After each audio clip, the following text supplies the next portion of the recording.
나누겠습니다.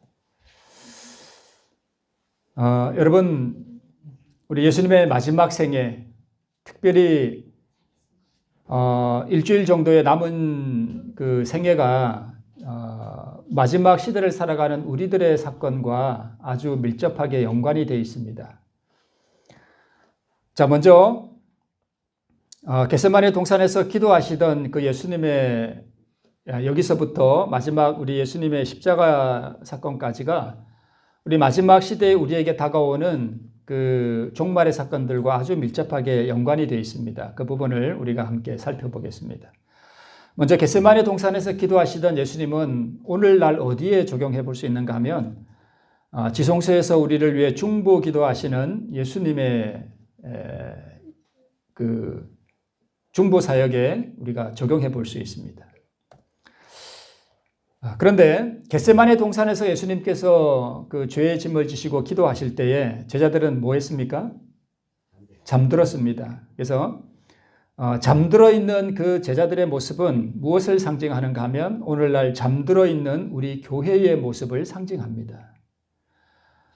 하나님께서는 우리 선지자를 통해서 우리 남은 교회가 지금 깊은 잠에 빠져 있다고 이렇게 진단을 하셨습니다. 자, 여러분 보세요. 마태복음 26장 43절 주의 말씀에 이렇게 되어 있습니다. 이 두려운 시련의 시간에 그는 그들이 잠자고 있는 것을 보셨다. 제자들 말이죠. 잠자는 이 제자들의 모습에서 그는, 즉 예수님은 잠자는 교회의 모습을 보신다라고 말씀하셨습니다. 그들은 마땅히 깨어 있어야 할 때 잠들어 있다라고 말씀하고 있습니다. 우리 실물교훈에 보면 사단은 단지 세상을 사로잡을 뿐만 아니라 그의 속임수로 우리 주 예수 그리스도의 교회라고 자처하는 교회들을 암암리에 부패시키고 있다. 큰 배도는 점점 격화되어 광선이 통과할 수 없는 총담같이 캄캄한 지경에 이르게 될 것이다 라고 말씀하셨습니다. 우리 주 예수 그리스도의 교회라고 자처하는 교회가 개신교회에도 포함되고요. 또 우리 교회도 포함됩니다. 그래서 이 교회들이 전체적으로 점점 배도해 나가서 광선이 통과할 수 없는 아주 어두운 지경에 이르게 될 것이라고 말씀하셨습니다. 자, 그 다음에 잠든 제자들이 잠들어 있는 그 시간에 어떤 일이 일어나고 있었는가 하면 폭도들이 다가오고 있었습니다. 그렇죠? 네, 폭도가 다가오고 있었습니다. 그러면 그때의 폭도들이 다가오고 있는 것은 오늘날 어떻게 적용해 볼 수 있는가 하면 바로 무엇이 다가오는 것이에요? 일요일 휴업령이 우리에게 다가오는 것입니다. 폭도들이 다가온다고 하는 것은 시련의 밤, 환난의 밤이죠. 다가오는 것이죠. 그래서 일요일 휴업령이 이제 막 일어날 때는 환난의 때가 시작될 때예요. 작은 환난의 때가 다가오는 것을 상징합니다. 그것에 적용해 볼 수 있습니다. 자, 그 다음에 폭도들이 다가왔을 때 제자들이 어떻게 되었죠? 다 흩어져 버렸죠. 그래서 폭도들이 다가옴으로 흩어지는 제자들의 모습은 무엇에 적용이 되는가 하면 여러분 작은 환난의 때가 시작될 때에 우리 교회는 어떻게 될까요? 교회도 흩어집니다. 교회가 해산돼 버려요. 그래서 마지막 날 사건들 151쪽에 보면 박해 때문에 많은 나라에서 하나님의 백성들이 뭐해질 때가요? 흩어질 때가 어떻게 다가온다고요? 아주 신속하게 다가옵니다. 이 하나님의 백성들이 흩어질 때가 신속하게 다가온다. 자, 여러분 환난의 때가 다가오면 알곡과 가라지가 분리되는 때죠. 네, 그렇습니다. 그래서 이 작은 환난의 때가 시작되면 이제 그 대도시로부터 큰 교회들이 해산됩니다. 더 이상 교회에 모여서 예배드릴 수 있는 그러한 시간들이 이제 없어집니다. 그래서 앞으로의 교회는 가정 예배, 몇 사람들끼리 가까운 사람들끼리 몰래 가정에서 예배를 드리든가 아니면 사람들의 눈을 피해서 지하 교회가 될 가능성이 상당히 많습니다. 아니 그렇게 됩니다. 지하 교회가 됩니다. 왜요? 핍박이 오니까. 그렇죠? 그래서 교회가 해산될 때는 여러분 이렇게 우리가 함께 모여서 예배 드리는 일을 하는 것이 불가능해져요.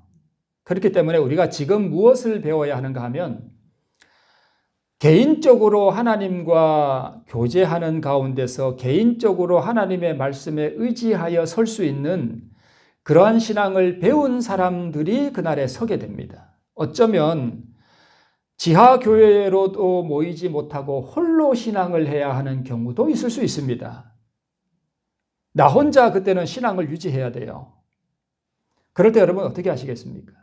지금 홀로 하나님과 교제하는 훈련이 필요합니다. 그래서 우리가 이렇게 모여서 예배를 드리는 것은 자칫 남의 신앙에 의지하는 그러한 신앙을 우리가 할 수가 있습니다. 그냥 모이니까 나도 덩달아 모이고 하는 그러한 신앙을 할 수가 있다는 것입니다.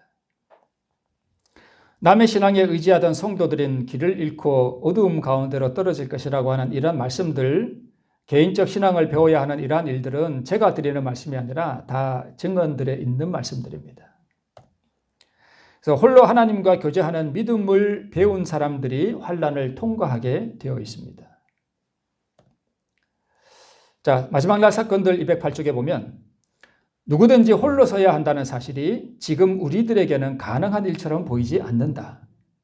여러분, 앞으로는 우리가 어떻게 서야 된다고요? 홀로 서야 됩니다. 홀로 신앙을 유지할 때가 옵니다. 무엇에 의지하는 신앙이어야 될까요? 말씀에, 그렇죠? 말씀에 의지하는 신앙을 한 사람들이 그날 환난에 대해 서게 될 것입니다. 여러분, 환난을 두려워할 필요가 있을까요? 없습니다. 우리가 두려워해야 할 것은 환난이 아니라 내가 하나님 말씀에 의지하여 신앙을 하는 홀로 서기 하는 신앙이 과연 준비가 되어 있는가 하는 그것을 우리가 두려워해야 합니다. 그렇죠? 그러므로 우리는 우리가 주장하는 교리를 믿는 이유를 알기 위하여 하나님의 말씀을 연구할 필요가 있다. 그날 환난이 불 때 이 믿음의 닻을 말씀의 기초 위에 세우지 못한 사람들은 흔들리겠죠. 그렇죠? 그래서 우리는 지금 말씀을 연구할 필요가 있다는 것입니다. 자, 흩어지는 제자들. 그 다음에는 제자들은 흩어지고 예수님은 지금 어디에 가셨을까요? 법정에 섰습니다. 재판을 받는 자리에 가셨다는 말씀이죠. 그럼 이것은 앞으로 우리가 어디에 적용해 볼 수 있는가 하면 우리가 지하교회로 흩어지고 교회로 모이는 일들이 불가능해지고 교회가 해산될 때에 어떤 사람들은 체포가 되어서 법정에 서게 됩니다. 그때는 우리가 이렇게 토요일을 안식일로 믿고 지키고 하는 이것이 범죄 행위가 되는 거예요. 그렇죠? 이게 범죄예요.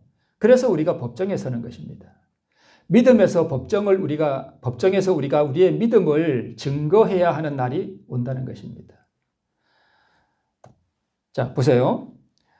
누구든지 홀로 서야 한다는 사실이 지금의 우리들에게는 가능한 일처럼 보이지 않는다. 그러나 하나님께서 나를 통하여 말씀해 오신 것이 사실이라면 우리가 의회 앞으로 불려가 그분의 이름을 위하여 수천 명의 사람들 앞에 서게 될 때가 올 것이며 각 사람은 그의 신앙의 이유를 제시해야 할 것이다. 가장 극렬한 비판이 가해질 것이다. 우리에게. 법정에 섰을 때 우리에게 비판이 가해진다는 거예요. 그러므로 우리는 우리가 주장하는 교리를 믿는 이유를 알기 위하여 하나님의 말씀을 연구할 필요가 있다. 여러분, 앞으로 우리가 법정에 섰을 때에 카메라까지 다 대동됩니다. 카메라가 우리를 중계하고 이게 우리가 TV에도 나올 거예요. 우리 옛날에 그런 거 있었죠. 내 얼굴이 텔레비에 나왔으면 좋겠네 하는 그런 노래도 있었던 것 같은데 우리가 텔레비에 한번 나올 겁니다. 우리가 왜 이 범죄 행위, 안식일을 우리가 진리로 믿고 우리가 하나님을 믿는 바른 신앙을 유지해야 되는지에 대해서 우리가 신앙을 답변해야 되는 것입니다. 의회 앞에서, 법정에서, 수천 명의 사람들 앞에서 너 왜 안식일을 지키느냐? 너가 믿는 신앙이 도대체 뭐냐? 네가 믿는 예수가 누구냐라고 하는 것에 대해서 우리가 증언을 해야 합니다. 가장 극렬한 비판이 가해질 때 여러분 보세요. 많은 사람들이 법정에 서야 할 것이다. 몇 사람요? 아니면 많은 사람요? 많은 사람들이 법정에 서야 할 것이다. 그들의 신앙에 대하여 답변하고자 어떤 사람들은 왕들 앞에 서야 되고요.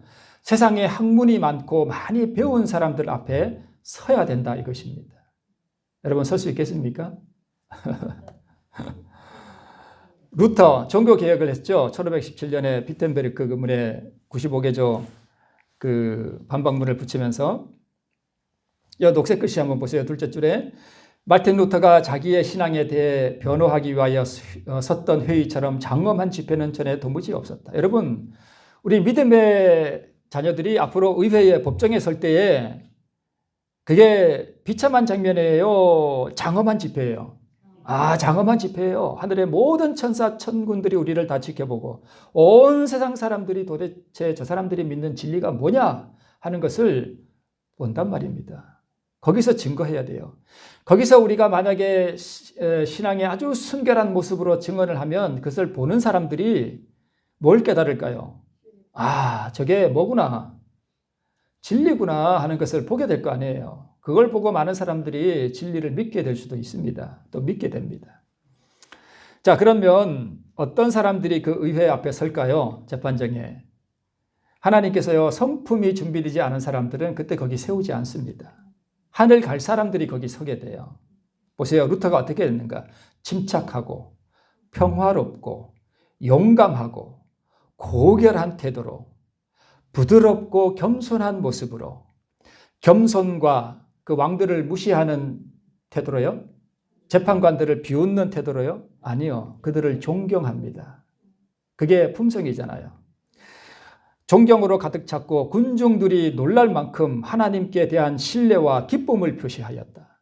그 재판정에 섰다고 주눅이 들어있는 모습이 아니라 용감하고 품성이 참으로 온유하고 순결하고 거룩한 모습으로 거기 섰을 때 그걸 중계한단 말이에요. 그러면 그 세상 사람들이 보고 다 놀란다는 거예요. 거기 선 사람들의 모습을 보고.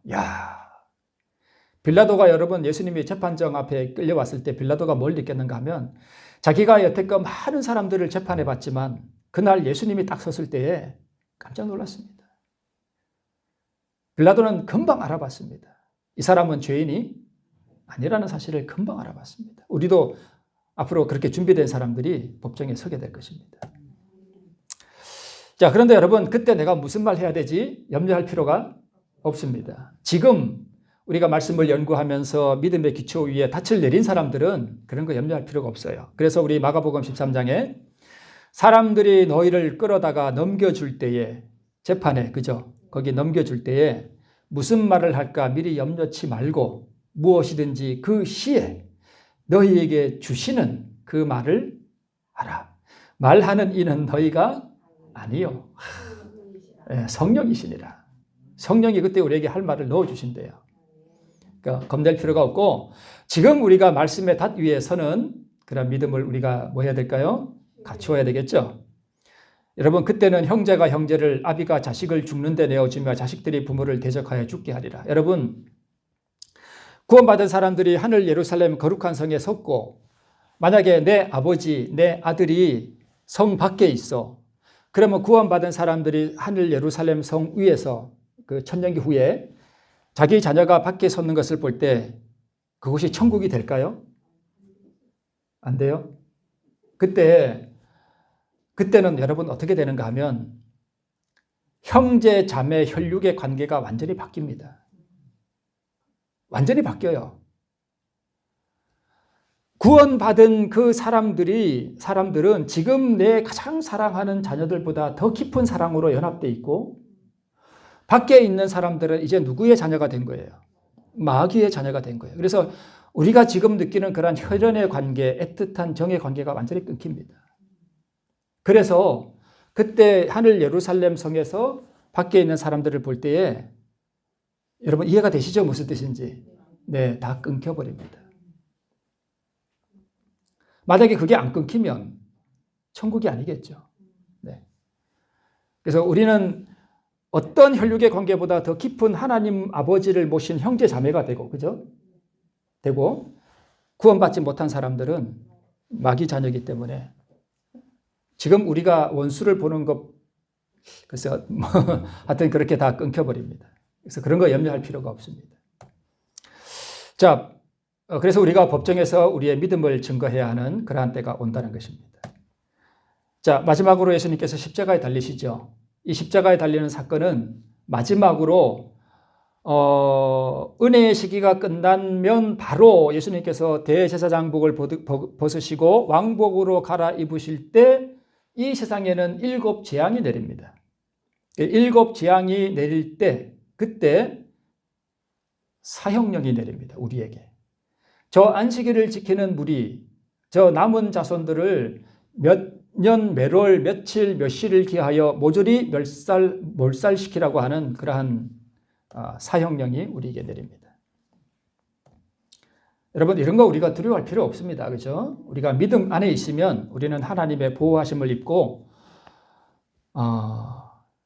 그렇습니다. 자, 그러면 현재 우리의 위치가 어디예요? 예수님은 지금 겟세마네 동산에서 기도하실 때 제자들은 잠자고 있었습니다. 동일한 시간에 누가 다가오고 있었어요? 폭도들이 다가오고 있었습니다. 우리 예수님께서 지금 우리를 위하여 하늘 성소에서 지성소에서 조사 심판하시고 있는데 우리는 지금 뭐 하고 있어요? 잠자고 있는 교회입니다. 그리고 지금 뭐가 다가오고 있습니까? 일요일 법령이 우리에게 다가오고 있습니다. 지금 우리는 이 때에 살고 있다는 것입니다. 지금 우리가 2000년 전으로 돌아가면 우리는 지금 어떤 시간에 있는가 하면 바로 겟세마네 동산에서 우리가 잠자는 시간입니다. 지금 우리가 그 시간에 해당되는 거예요. 자, 그럼 여러분, 왜 제자들이 깨어있지 못했을까? 이 부분을 다루기 전에 세천사의 기별이 무엇인지 간략하게 좀 짚고 넘어갈게요. 요거 잠깐 적고, 아시겠죠? 세천사의 기별이 도대체 뭔가 우리 간략하게 좀 짚고 넘어갈게요. 세천사의 기별은 요한계시록 14장에 나오죠? 네. 제가 이 부분은 앞으로 좀 더 다루겠습니다. 자, 첫째 천사의 기별. 또 보니 다른 천사가 공중에 날아가는데 땅에 거하는 자들 곧 여러 나라와 족속과 방언과 백성에게 전할 영원한 복음을 가졌더라. 그가 큰 음성으로 가로되 하나님을 두려워하며 그에게 영광을 돌리라. 이는 그의 심판하실 시간에 이르렀음이니 하늘과 땅과 바다와 물들의 근원을 만드신 이를 경배하라 하더라. 간략하게 요지를 볼게요. 첫째 천사의 기별의 요지가 뭐냐 하면 이 말씀의 앞에 본 이 말씀의 요지가 뭐냐 하면 자, 심판의 시간이 이르렀고 피할 길이 예비되었으니 너희 모든 죄악을 버리고 창조주께로 돌아오라. 중생의 씻음과 새롭게 함을 받으라. 변화된 삶을 통해 하나님의 성품을 드러내라. 영광을 돌리라. 이것이 첫째 천사의 기별의 핵심입니다. 요지예요. 노아, 침례 요한, 윌리엄 밀러 이런 사람들이 이 기별을 전했습니다. 이런 부분은 우리 나중에 또 확대해서 좀 볼게요. 자, 둘째 천사. 무너졌도다 무너졌도다 큰 성 바벨론이여 모든 나라를 그 음행으로 인하여 진노의 포도주로 먹이던 자로다. 요약하면 첫째 천사의 기별을 거절한 교회의 상태. 여러분 앞에 보시면 이 첫째 천사의 기별을 보니까 밑에 빨간 글씨 중간에 누가 가져왔다고요? 침례 요한이 첫째 천사의 기별을 가져왔어요. 여러분 이 세 천사의 기별은 성소진리를 중심으로 한 믿음으로 말미암는 의의 기별이에요. 그래서 요한계시록 14장에만 있는 게 아니라 창세기부터 요한계시록까지 이 세 천사의 기별이 항상 있던 복음이에요. 이런 부분 나중에 또 다룰게요. 네. 첫째 천사의 기별은 우리 예수님 당시에는 침례 요한이 가져왔습니다. 회개하고 복음을 믿으라. 그렇잖아요. 그렇죠? 침례 요한이 가져온 거 맞나요? 죄인들아 회개하고 돌이켜 너희 삶을 바꾸라. 하나님께 영광을 돌리라. 하나님 나라가 가까웠다. 지금 그 얘기 아니에요. 같은 기별이에요. 첫째 천사의 기별을 거절한 교회의 상태가 바로 둘째 천사예요. 바벨론이 된다는 거예요. 혼잡한, 우상으로 혼잡한. 그죠? 나사렛 회당에서 예수님이 설교하실 때 이스라엘 백성들이 어떻게 했습니까? 네, 우리 김영호 기사님 이렇게 했죠. 네, 그렇게 했습니다. 자, 빛을 거절했죠. 그러니까 교회가 어떻게 됐습니까? 어두움 속에 빠져버렸습니다. 그게 바벨론이에요. 그래서 이 둘째 천사는 어두움 가운데 있는 교회 안의 백성들을 불러내는 기별이에요. 그래서 예수님이 침례 요한의 기별을 이어받아서 첫째와 둘째 천사의 기별을 계속해서 전한 거예요. 내 백성아 회개하라. 바벨론에서 나오라. 돌이키라. 회개하라. 하나님께로 돌아오라. 예수님의 기별이 다 그거 아니에요? 그래서 예수님의 첫째와 둘째 천사의 기별을 계속 전한 것입니다. 그런데 끝내 거절했습니다. 여러분, 첫째 천사의 기별을 거절하면 둘째 천사의 기별을 받을 수가 없습니다. 이게 다 증언에 그렇게 나와요. 우리 그런 부분은 나중에 또 한번 계속 다룰게요. 끝내 거절한 결과가 어떻게 됐습니까? 예루살렘아, 예루살렘아, 선지자들을 죽이고 막 그랬잖아요. 그죠? 돌로 치는 자요. 암탉이 그 새끼를 날개 아래 모음같이 내가 내 자녀를 모으려 한 일이 몇 번이냐. 돌아오라. 베들레헴에서 나오라. 하나님께로 돌아오라. 계속 예수님이 그 기별 전한 거 아니에요. 그죠? 근데 너희가 원치 아니하였도다. 자, 셋째 천사의 기별. 이거는 그냥 간단하게 넘어갈게요. 표를 받으면 어떻게 된다고요? 받지 말라는 거죠. 셋째 천사의 기별 그거잖아요. 그죠? 사건적으로. 네. 몇이든지 다 죽이게 하더라. 그죠? 이거 지난 시간에 했잖아요. 그죠? 이 셋째 천사의 기별입니다. 잠깐 제가 언급하고 넘어가면 이 세 천사의 기별은 두 가지로 이렇게 이해를 하셔야 됩니다. 어떻게 이해하셔야 되는가 하면 세상에 밖에서 일어나는 사건적으로 세 천사의 기별이 이루어져요. 사건적으로. 그죠? 일요일 혁명이 다가오고 막 그런 사건들. 또 하나는 이게 믿음으로 말미암는 의의 기별이기 때문에 어디에서 이게 일어나야 돼요? 내 안에서 이 세 천사의 기별이 경험이 되어져야 돼요. 이 두 가지 내 안과 사건 이 두 가지로 같이 봐야 돼요. 이런 부분들도 나중에 우리가 또 공부해요. 자, 보세요. 첫째 천사의 기별은 침례 요한과 예수님이 전했죠. 회개하고 돌이키라. 그죠? 둘째 천사의 기별도 예수님이 전했죠. 자, 이 부분은 밤중 소리는 좀 어려우니까 오늘은 그냥 이렇게만 소개하고 넘어갈게요. 둘째 천사의 이 밤중 소리 기별이 뭐냐 하면 보라 신랑이로다 맞으러 나오라. 그게 밤중 소리 기별이잖아요. 이 밤중 소리는 둘째 천사의 기별에 능력을 더하고 첫째로, 둘째, 셋째 천사의 기별, 즉 다가오는 사건을 준비시키기 위한 기별이 밤중 소리예요. 우리 나중에 또 한번 다뤄요. 예수님 당시에는 이 밤중 소리가 어떻게 성취됐는가 하면 나귀를 타고 승리에 입성을 하는 그 사건이 밤중 소리 기별이었습니다. 이렇게만 알고 그냥 넘어가셔요. 네. 자, 셋째 천사의 기별. 예수님 당시에 셋째 천사의 기별은 사형령이잖아요. 환란이 다가오고 죽이게 하고 심판을 받는 거잖아요. 그렇죠? 그렇죠? 네. 그래서 예수님 당시에 셋째 천사의 기별은 이거예요. 뭐예요? 십자가예요. 예수님이 심판받으셨나요? 십자가에서? 네. 우리의 모든 죄를 그분이 다 지고 하나님 아버지께 심판을 받은 거예요. 그렇죠? 자, 그러면 예수님이 지금 겟세마네에서 동산에서 기도하는데 제자들은 지금 잠들어 있고 폭도들이 다가오고 하는 이 사건은 어디에 해당될까요? 여기서 첫째, 둘째, 밤중 소리, 셋째 가운데. 제가 동그라미 해놨잖아요. 여기에 해당되는 거 아니에요. 그죠? 환란이 다가오잖아요. 맞아요? 네, 예수님 당시로 보면 지금 오늘 본문의 말씀은 이 셋째 천사의 기별에 해당되는 거예요. 그죠? 지금 셋째 천사의 기별이 지금 막 성취되고 다가오는데 제자들은 지금 뭐 하고 있어요? 잠자고 있다는 거예요. 이해가 되시나요? 네, 그래요. 그래서 셋째 천사의 기별은 심판의 기별이에요. 일요일 법령, 조사 심판. 여러분, 일요일 법령, 짐승의 표, 사형령 이런 거는 사건적인 거고요. 조사 심판은요. 물론 하늘에서 사건적으로 예수님이 진행하시지만 이 기별은 어디에서 이루어져야 되는 거예요? 내 안에서 이루어져요. 이게 분리돼서 우리 나중에 또 공부해요. 네. 예수님이 속죄의 심판을 받으셨죠. 그래서 예수님이 겟세마네에서부터 십자가로 나가는 그 사건들은 셋째 천사의 기별에 해당되는 거예요. 이해되시나요? 네.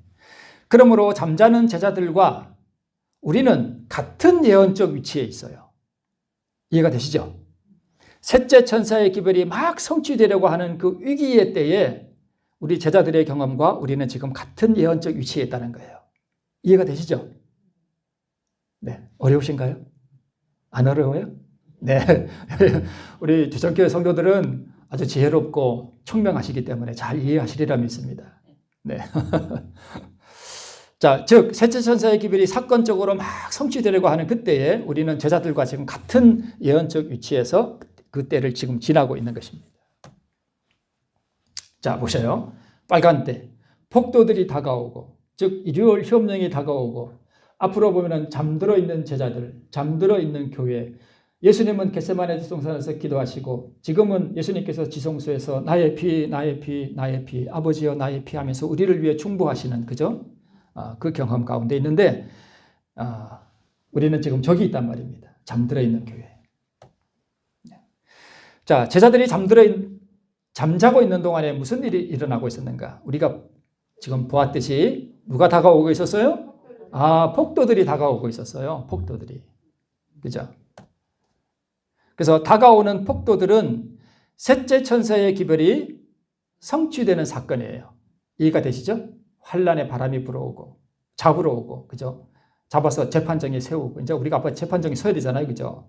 이게 셋째 천사의 기별이잖아요, 그죠? 네. 자, 그런데 예수님은 이 사건을 모르게 했나요? 미리 제자들에게 경고했나요? 네, 여기 다 써놨잖아요, 제가. 미리 경고하셨어요. 앞으로 이런 일이 있을 거라고. 네, 예? 3번 했나요? 그렇죠. 네. 3번 맞습니다. 3번이나 경고하셨어요, 미리. 자, 보세요. 마태복음 16장에 보면은 저기 북쪽 지방 거기 가데스 반에 갑자기 생각이 안 나요. 가이사랴 빌립보. 예, 죄송합니다. 가이사랴 빌립보에서 제자들과 함께 모였을 때에 그때 예수님께서 이렇게 말씀하셨어요. 이때로부터 예수 그리스도께서 자기가 예루살렘에 올라가 장로들과 대제사장들과 서기관들에게 많은 고난을 받고 뭘 당하고 죽임을 당하고 제3일에 살아나야 할 것을 제자들에게 비로소 가르치시니 베드로가 주님 그렇게 되지 마옵소서 그랬죠. 이게 뭐예요? 셋째 천사의 사건에 대해서 미리 뭐 한 거예요? 경고한 거예요. 경고한 거예요. 그렇죠? 네. 그런데 제자들은 이 경고의 말씀을 이해하지 못했습니다.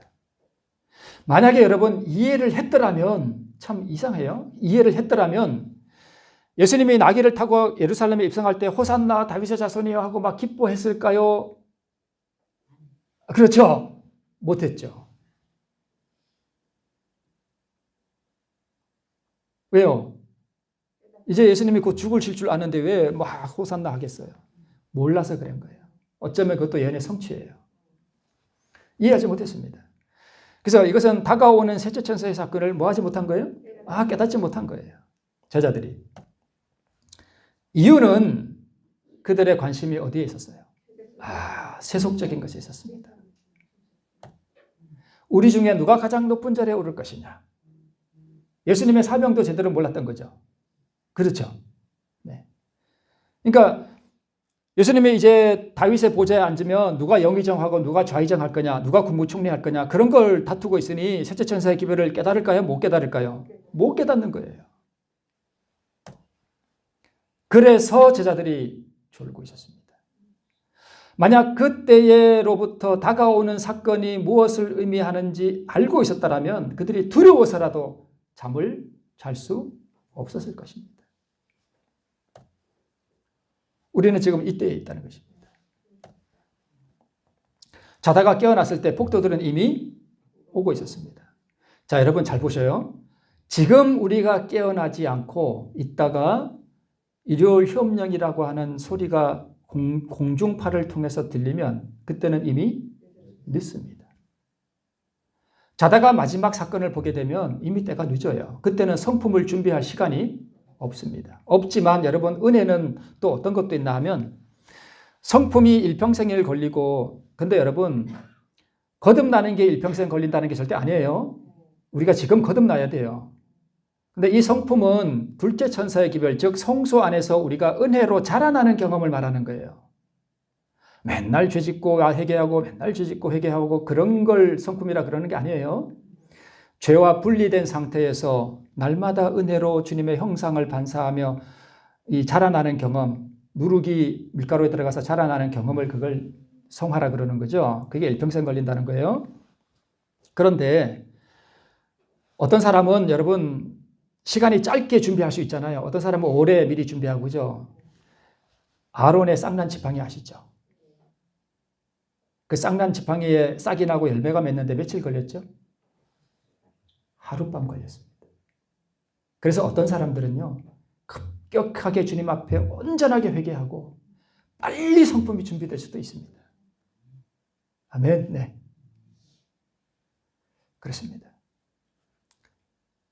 그래서 마지막 때는 여러분 우리가 온전하게 하나님 앞에 굴복하고 우리를 주님께 드리면 우리의 성품이 빨리 준비될 수도 있습니다. 네, 짧은 시간에. 그래서 준비된 자들이 세상에 안식일 기별을 전하게 되고요. 개신교회들에서 준비된 자들이 이 기별을 받고 일어납니다. 그렇죠? 지금 홀로 서기가 안 돼 있고 말씀도 보지도 않고 그냥 기도도 안 하고 그렇게 살면 그때 여러분 못 써요. 이거 명심하셔야 돼요. 지금 잠자고 있으면 안 됩니다. 그래서 개신교회에 성품이 준비된 사람들 참 많습니다. 정말 열심히 있고 성실한 사람들 많아요. 근데 이 사람들은 뭐만 기억하면 돼요? 안식일만 기억하면 돼요.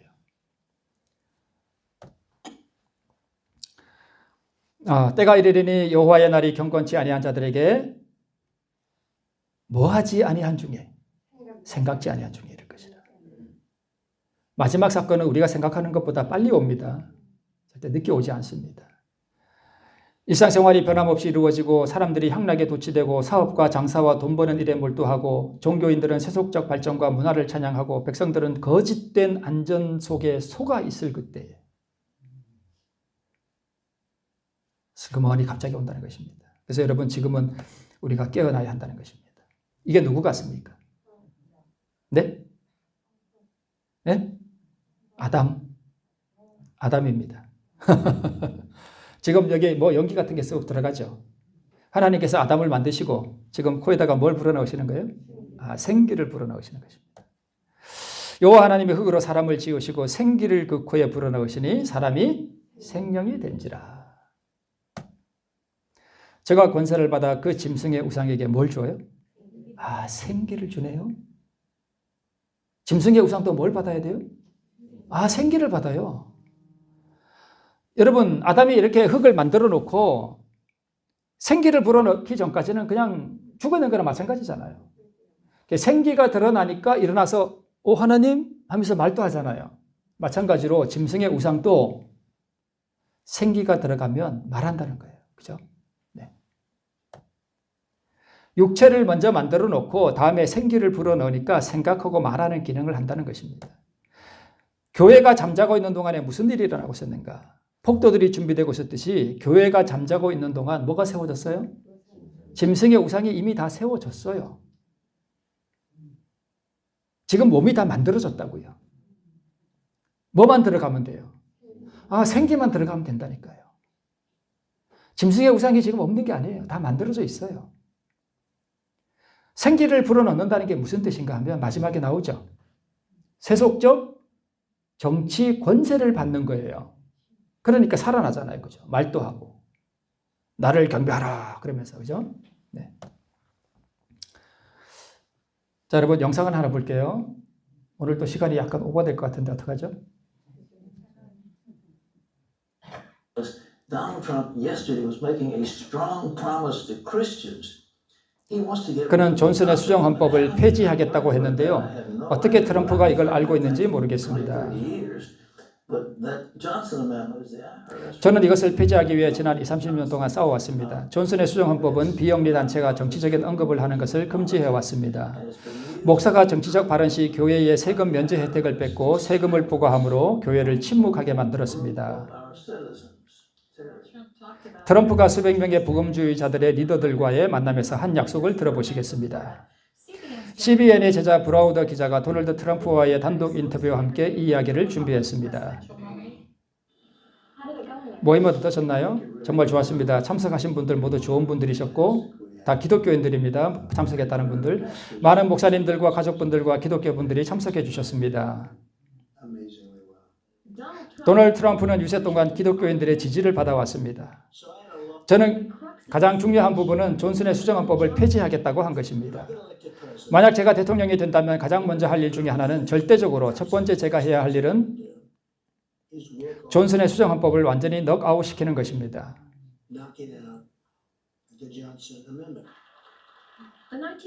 1954년의 수정헌법은 상원 의원인 린든 존슨에 의해 만들어졌는데요.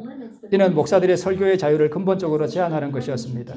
교회나 비영리 단체가 정치적인 지지나 반대를 할 경우 세금을 물리는 방법으로 입을 막았습니다. 수정헌법의 조항은 면세 혜택을 빼앗아가는데 이들에게 세금을 물리는 것은 어마어마한 타격입니다. 사실상 활동이 불가합니다. 그리고 이것은 정말로 그들을 침묵하게 만들었습니다. 자유로운 설교의 권리는 빼앗겼습니다. 이들은 좋은 것을 얘기하지 나쁜 것을 말하지 않습니다. 제가 할 수 있다면 이 헌법을 폐지할 것입니다. 저에게는 매우 중요한 일입니다. 트럼프는 이것이 기독교인들이 투표장으로 나오게 할 방법이라는 것을 알고 있습니다.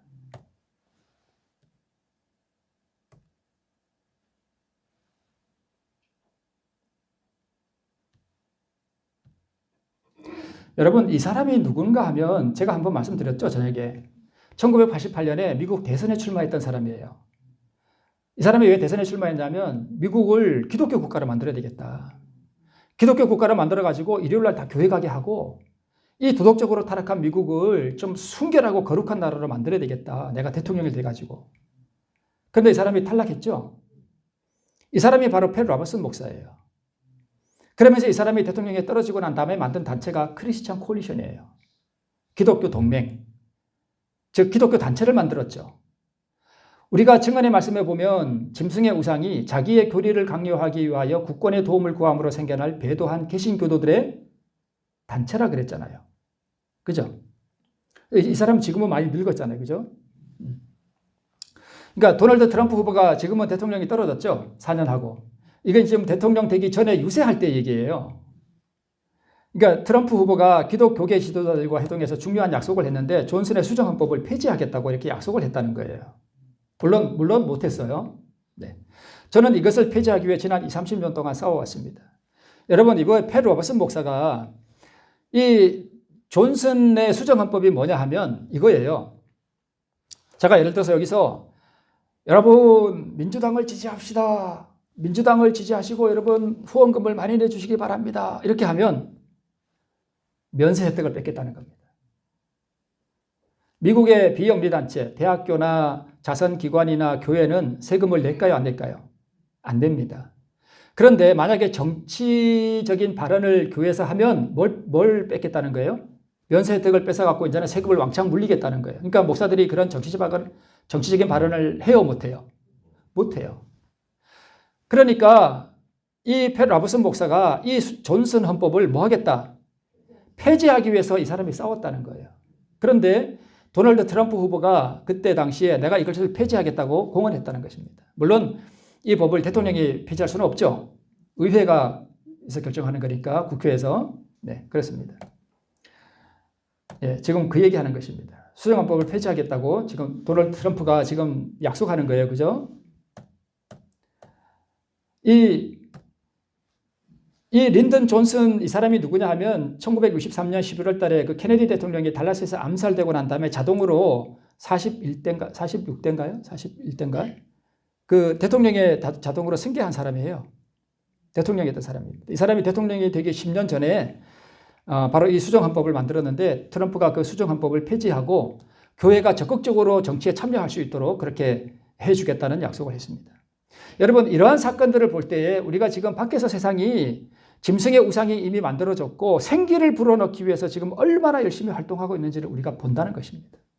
지금 뭐가 다가오고 있는 거예요? 이런 사건들이. 예, 제자들의 경험으로 보면 뭐가 다가오는 거예요? 폭도가 다가오고 있는 거예요. 그죠? 그렇다는 것입니다. 그래서 뭐 크리스천 콜리션, 기독교 재건주의자들, 부흥을 위한 동맹들, 프라미스 키퍼스, 약속을 지키는 사람들, 뭐 FRC라고 하는 이런 단체들이 참 많습니다. 이런 단체들의 모든 목적이 뭐냐 하면 미국을 구약의 법이 다스리는 기독교 국가, 기독교를 미국의 국교로 만드는 그러한 목적이에요. 일요일을 성수하게 만드는 그러한 법을, 정치의 법을 통해서 그것을 만들고자 하는 그러한 목적으로 이 사람들이 다 활동한다는 것입니다. 이렇게 밖에 있는 사람들은 지금 폭도들이 검과 망치를 준비하고 칼을 준비하고 횃불을 준비해서 쳐들어오려고 이렇게 열심히 준비하고 있는데 교회는 뭐 하고 있다고요? 잠자고 있다는 것입니다. 그 옛날 제자들의 경험과 또 같다는 것입니다. 개국 이래로 그때까지 없던 환란의 때가 바로 우리 앞에 다가왔으나 우리는 졸고 있는 처자들과 같다. 우리는 뭐 해야 하며? 깨어야 하며 시련의 때를 통과해 주시도록 간구해야 하는 때가 바로 지금이라는 것입니다. 교회가 잠들어 있는 이유는 뭐를 분별하지 못하고 있으며 시기를 분별하지 못하고 있습니다. 그때 당시 제자들처럼 지금도 우리를 시기를 분별하지 못하고 또 알지 못하고 있습니다. 알지 못하고 있습니다. 잠들어 있는 교회의 모습, 이거는 제가 어제 드렸던 말씀인데요. 진리에 동의만 하면 의가 설립된다는 생각, 우리 많은 사람들이 그렇게 지금 믿고 있어요. 침례받고 그냥 안식일 잘 지키고 교회 다니고. 근데 여러분, 어떤 경험이 잠자는 경험인가 하면 이래요. 내가 그냥 이렇게 안식일날 교회 잘 나오고 또 11조도 다 준비해서 이렇게 드리고 또 각종 헌금도 잘 드리고 뭐 집회 나오라 그러면 잘 나오고 교회는 잘 나오는데 하나님 앞에 이렇게 뭐 구하는 것도 없고 그냥 교회만 잘 나와. 그게 나쁜 건 아니죠. 그렇게 잘 하시는 게 얼마나 훌륭한 거예요. 그죠? 비 오는 화요일 날 교회 오는 거 정말 힘들죠. 그것만큼 힘든 거 없어. 제일 훌륭한 분들이 화요일 날 비 오는 추운 날 교회 오는 분들은 정말 훌륭한 분들입니다. 훌륭하긴 하지만 그러나 여러분, 그러면서 아무런 마음의 갈급함도 없고 하나님 앞에 구하는 것도 없고 하나님의 은혜를 경험하는 것도 없고 그냥 그렇게 맹숭하게 교회만 다니면 그게 바로 좋은 거예요. 그게 좋은 거예요. 그게 진리에 대한 이론적인 그 명목적인 신앙이잖아요. 피상적인 신앙이 바로 그런 거예요. 어제 바리새인들 경험 제가 말씀드렸죠. 할례 받고 안식일 준수 잘하고 11조 잘하고 헌물도 잘하고 제사제도 잘 하고 그러면서 자기들이 아브라함의 자손이요 천국 간다고 생각하고 있었어요. 뭐는 없었어요. 심령의 겸비와 죄를 자각하는 비통함과 의의 자기 삶을 변화시키고 예수님의 형상을 닮아가게 하는 그 의의 능력에 대해서는 무지했다는 것입니다. 그렇죠? 네, 그래서 우리도 그렇게 할 수 있다는 것입니다. 이것이 바로 존다는 거예요. 이제 마지막으로 좀 읽고 마칠게요. 그럼 우리가 어떻게 하는 것이 깨어나는 것인가? 잘 보셔요. 주의 성령이 임하셔서 나의 영원한 운명이 결정되려고 하는 이 엄숙한 때에 관에 깨우쳐 주시고 깊은 잠에 빠져 있는 나를 회오의 화살로 찌르실 때 우리는 연속극 앞에 앉아서 한가롭게 보낼 시간이 없으실 것입니다. 여러분, 성령이 임하시고요. 우리가 잠에서 깨면 연속극을 볼 때 그 연속극이 너무 시시하고 너무너무 허망한 이야기예요. 내가 뭐 어쨌어? 왜 김치 안 가져왔어? 엄마가 그러지 말라 그랬지? 그런 얘기를 보고 있으면 하늘의 그 영원한 영광에 중한 것에 관심이 가 있는데 연속극에서 그 시시콜콜한 얘기하는 게 그게 관심이 없어져요. 그럴 수 없습니다, 여러분. 내가 거기에 한가롭게 앉아서 히덕거리라고 말을 하려고 그랬네. 여러분 이해하시나요? 무슨 뜻인지? 그게 깨어나는 거예요. 성령의 비추어 주심을 통해 자신의 잠든 상태와 가난한 것과 벌거벗은 것을 깨닫는다면 오 하나님, 내가 어떻게 해야 영생을 얻으리까 하는 목마른 심령으로 말씀 앞에 앉아서 씨름을 하게 될 것입니다. 이게 깨어나는 거예요. 이해하시겠죠? 네. 성경책 읽으라 그랬으니까 내가 오늘 그래도 한 장을 읽어야지 하고 다다다다다 막 읽고 아유 됐다. 이거 아니에요. 목마른 심령으로 갈급한 심령으로 내가 어떻게 해야 이 보화를 발견할 것인가? 내가 어떻게 영생을 얻을 것인가? 나의 운명이 결정되려고 하는 이 엄숙한 때를 느끼면 갈급하게 내가 어떻게 해야 영생을 얻을 것인가를 탐구한다니까요. 그게 깨어나는 것입니다. 그리하면 주의 성령이 임하셔서 우리의 심령에 비통함을 일으키고 호송하며 보낸 지난 세월들을 바라보며 가슴을 치게 하실 때 우리는 깨어나는 것입니다. 오라 슬프도다. 내가 어떻게 세월을 보내며 살았는고, 내가 무엇을 하며 살았는고, 내가 어디에 정신을 팔며 살았는고 하고 가슴을 치게 됩니다. 그게 깨어나는 거예요. 그럴 때 우리는 영원한 영광에 중요한 것이 무엇인지에 대해서 희미한 인식을 가지게 될 것입니다. 세상에 시시하고 하찮은 것들에 더 이상 마음을 둘 수 없게 됨을 깨닫게 될 것입니다. 이것이 깨어있는 것입니다. 우리 주천교회는 그런 것이 없지만 여러분 간혹 그런 일이 있습니다. 수석 장로 안 시켜주면 기분 나쁘다고 딴 교회로 가요. 여러분 요새 선거철이잖아요. 통탄할 일입니다. 통탄할 일입니다. 그런 분들이 많지는 않지만 간혹가다 있습니다. 수석 장로하고 내가 뭐 맡아야 되고, 여러분 교회 그런 건 어떻게 보면 그런 건 시시한 것일 수 있습니다. 그런 거에 연연할 것이 아니라 저 영원한 영광에 중요한 것을 위하여 내가 무엇을 준비할 것인가에 대해서 비통함을 일으키면 내가 수석 장로 되고 안 되고 그런 거 관심 없습니다. 우리 교회는 그렇지 않는 것 같습니다. 만약 우리가 깨어나면요, 우리는 나의 사랑스러운 자녀들의 영원한 생명을 위해 하나님 앞에 터널하게 될 것입니다. 깊은 슬픔을 느낍니다. 내 자녀들의 저 영생의 문제를 어떻게 할 것인가라고 깊이 고민하게 돼요.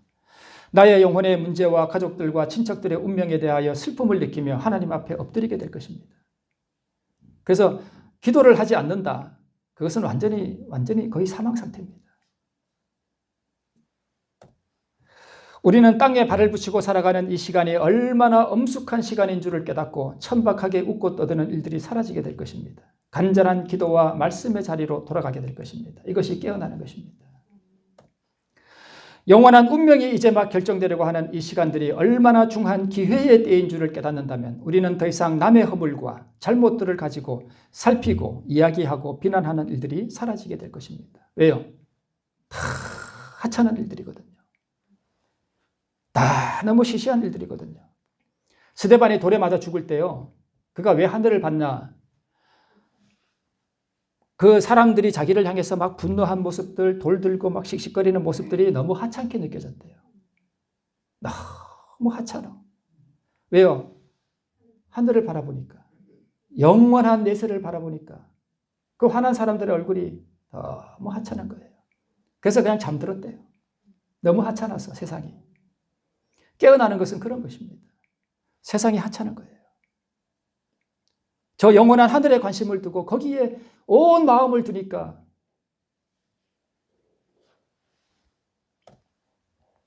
오히려 우리는 자신의 허물과 죄악들을 바라보고 비통함을 느끼게 될 것입니다. 우리는 우리가 잘못한 사람들을 찾아가서 용서를 빌고 우리가 잘못한 것들에 대해서 배상할 것입니다.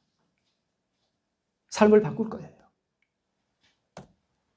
주의 성령이 우리에게 임하시고 때에 관한 깨우침을 주실 때 우리는 자기 마음을 깊이 살피고 성찰하고 영광의 하늘에 합당치 못한 모든 더러운 나의 소유들을 하나님 앞에 철저하게 바치게 될 것입니다. 이것이 깨어나는 것입니다. 이것이 지금 우리가 해야 할 일입니다. 재물을 얻고 돈을 버는 일에 몰두하던 마음이 저절로 사라지게 됩니다.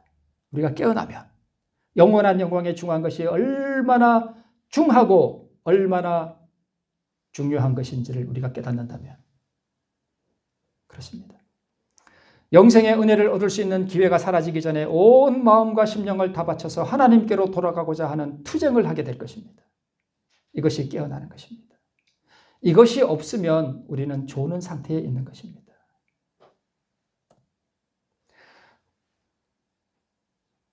썩어질 육체를 위하여 몸을 단장하고 꾸미는 일을 그치게 될 것이며 더 이상 육체의 욕망을 만족시키는 일이 다 헛된 일임을 깨닫고 오직 만국의 보배이신 예수를 얻고자 깊이 갈망하게 될 것입니다. 이것이 깨어나는 것입니다. 마지막으로 한 말씀 보고 마치겠습니다. 세 번째 오사 저희에게 이르시되 이제는 자고 쉬라. 그만이다. 때가 왔도다. 보라, 가까이 왔느니라. 오늘 깨어나서 주의 오심을 위하여 준비하는 우리 모든 성도님들 되시기를 바라면서 말씀을 마칩니다.